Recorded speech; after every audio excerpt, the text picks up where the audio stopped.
Prime Asia বিশ্ববিদ্যালয়ের textile engineering বিভাগের মেধাবী ছাত্র মোহাম্মদ জাহিদুল ইসলাম পারভেজ এর হত্যার বিচারের দাবিতে আজ সোমবার সকাল 10টায় পিরোজপুর সোহরাওয়ার্দী কলেজের ছাত্রদল ও জেলা ছাত্রদলের মানববন্ধন প্রতিবাদ সমাবেশ অনুষ্ঠিত হয়।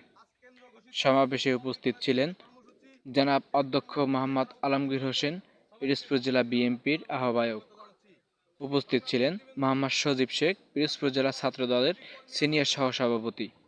আর উপস্থিত ছিলেন মোহাম্মদ হাসান আল মামু, জেলা ছাত্রদলের সভাপতি, তানজিদ রশিদ বাপ্পি, পিরোজপুর জেলা ছাত্রদলের সাধারণ সম্পাদক, সালাউদ্দিন তালুকদার কুমার সাংগঠনিক সম্পাদক সহ এছাড়াও আরও অন্যান্য নেতৃবৃন্দ উপস্থিত ছিলেন। আব্দুল হান্নান, মাকসা 24।